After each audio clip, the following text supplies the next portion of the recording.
reflexes are still nice.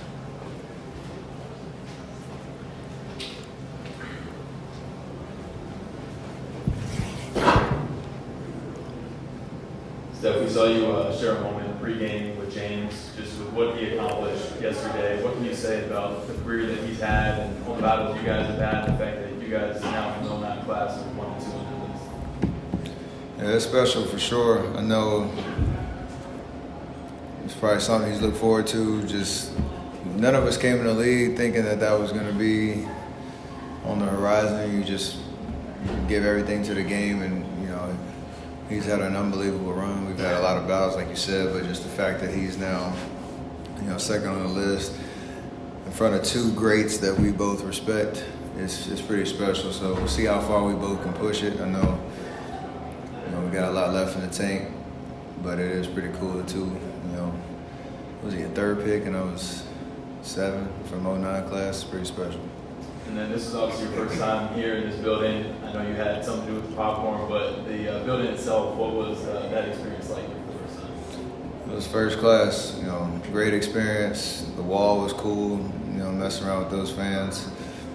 Great energy. I know a lot of creativity and imagination with this building, and it seemed like they executed everything, top class. Even the visitors section of the locker room over there, everything's first class. Definitely enjoy playing here. Hopefully next time we can get a win. Steph, I promise we'll get to asking you about the game, but I got to ask you first. Draymond told this great story when he was just in here about a current NBA All-Star who asked for your number this summer, and it was very nervous to even text you, and he was just talking about the reference you inspire around the league. And I'm wondering how much you even realize that, or how much that reaches you, or just some guy reaches out to you and that's that. I notice it. You try to appreciate it, acknowledge it, and it's still surreal because I feel like every, episode like that or every example of that, it does remind you how long you've been in this league. So it's kind of sobering at the same time, but I feel like it's a blessed position to be in, to still be trying to play at a high level, but have the appreciation from guys, no matter what their how many years they've been in this league, and even down to Quincy Olivari, we had that moment preseason. So just the whole game, it still doesn't make sense to me because 16 years is flew by, but I do lean into it and appreciate the admiration. You said you're kind of like a mystical unicorn. I'll let them talk about it the way they want to. I am a normal human being and very approachable. So, definitely open to give advice and just be, a resource to anybody.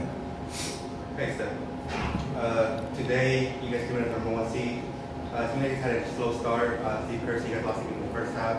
You kind of had a slow first half with 3 points, kind of went off in the second. What's your assessment of today's game? And what did it tell you about your team to have that many turnovers and still have a shot at the end, or 2 shots at the end to kind of go overtime? Yeah, very accurate portrayal of the game. We lost it in the first quarter where we got into a situation where we were rushing on offense. And I think against the Clippers, I think we've had almost 40 turnovers in 2 games. And you can feel it because they're a great defensive team, but when you play into their hands and rush and turn the ball over, there's no defense for those possessions. And it does say we have a lot of grit and a lot of fight to come back and give ourselves a chance, 1 possession down the stretch. Our defense in the second half was awesome. But, 2 games in a row against the Clippers and once against Cleveland, turnovers dictate the momentum early, and then you kind of leave yourself at the whim of, makes or misses down the stretch to try to get over the hump. So we got to make those corrections against good defenses. Mr. Curry. I came from the Netherlands to visit Critical Post this weekend, and I'm curious. To visit? Oh, Clint Post, yeah. I'm curious for your thoughts on him and his potential. He's playing well in the Santa Cruz right now. Guys like him who love the game, have a specific skill set, and are playing well. Just got to be patient. His time will come, and every team needs a shooting big that can put the ball in the basket. It's just a matter of when he'll get his opportunity. So as long as he sticks with it, keeps working. He's got a great attitude. He's a great teammate. He's been great for us so far when he's been with us or when he's been down in Santa Cruz, and I'm sure he'll crack through eventually. Hey, Steph. So, does the young player in your team, the person next to you, do they try to at least practice or be next to you or practice the same as you or the way that you shoot? No, I don't. Everybody has their own process. You can learn from other people, but you have to be able to adapt or adopt what works for you. So, and I don't ever ask anybody to try to play like me or be like me. The work ethic and the commitment to the daily process of trying to get better. I want people to kind of keep up with my speed there, but you got to do it in your own way, what works for you.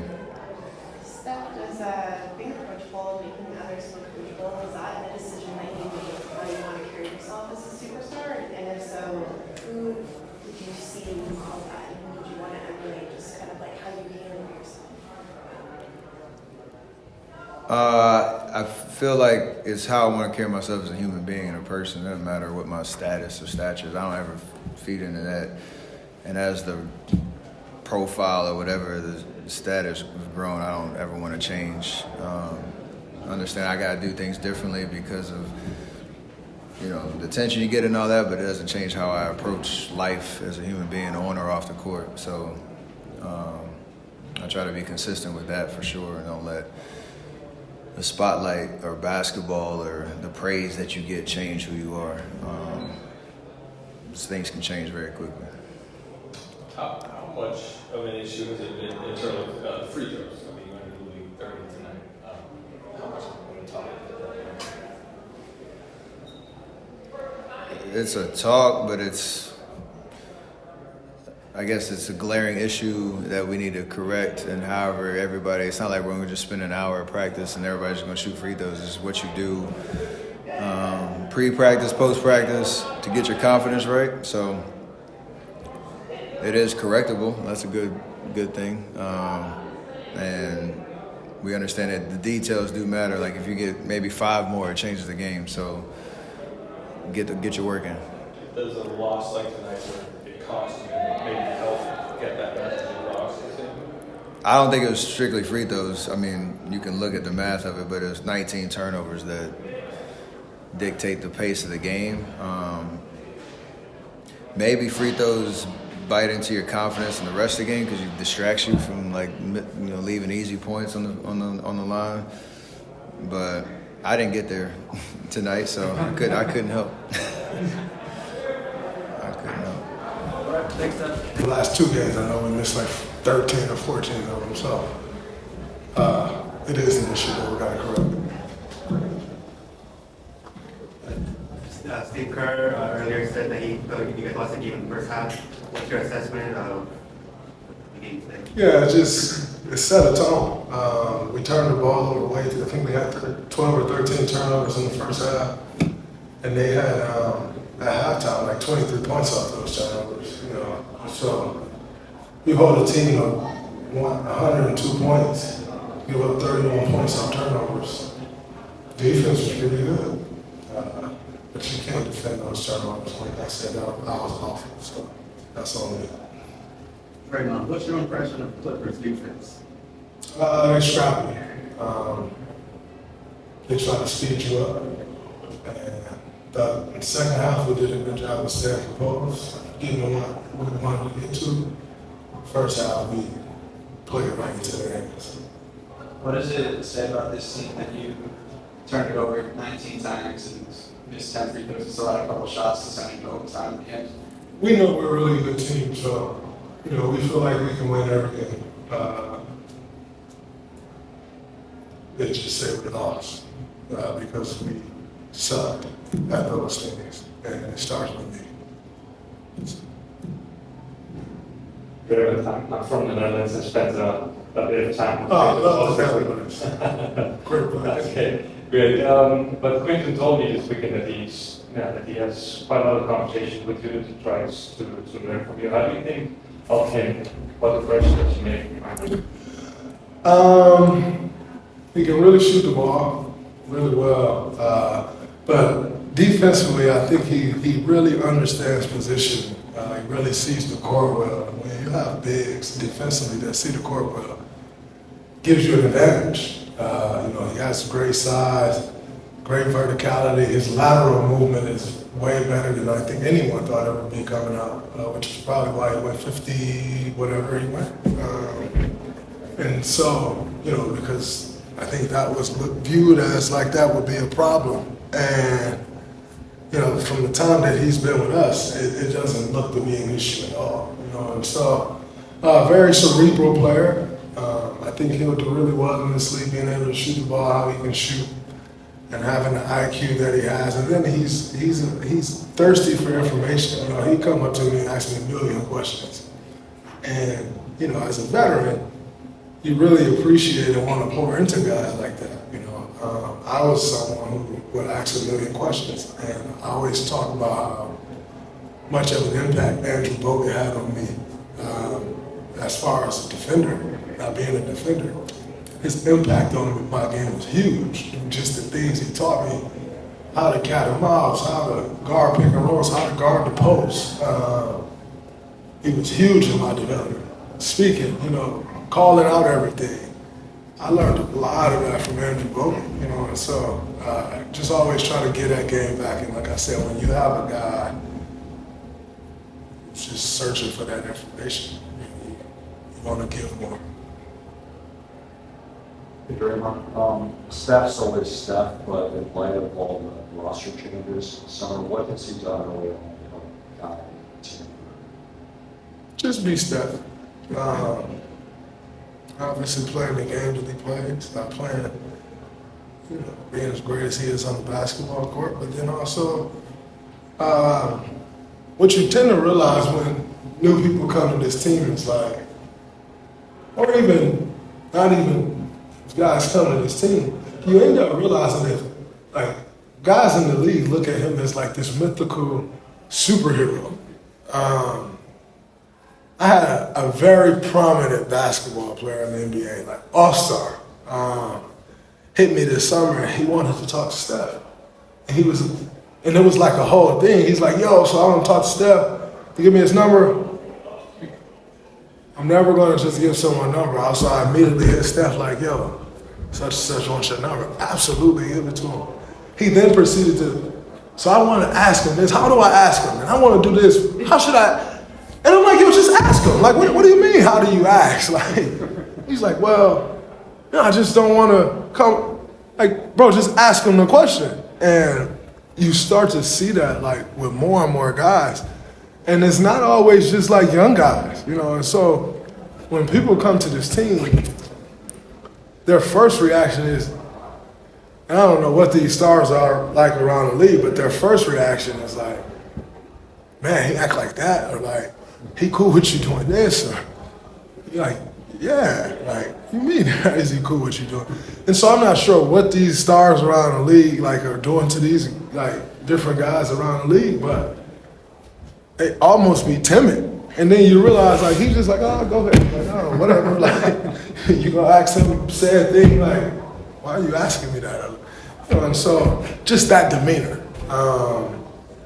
It's super inviting and it makes everyone comfortable. And then guys feel comfortable on the basketball court, playing the game, their style of basketball, being extremely comfortable in what that means for them.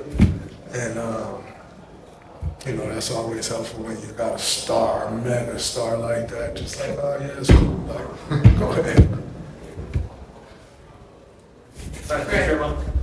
Who else has that for us, like in the league? You talking about? Like the He-Man aura, like Like I'm a little intimidated. Bron, for sure. Yeah. You got Bron, Steph. That's about it. Katie? But in a different way. Like KD definitely has it, but more so with guys who like think they got a bag. You know what I'm saying? Like, and when you think you got that bag, KD is definitely that mythical character because his bag's so deep. And so you probably grew up idolizing him to want to have that bag at this height or, said height.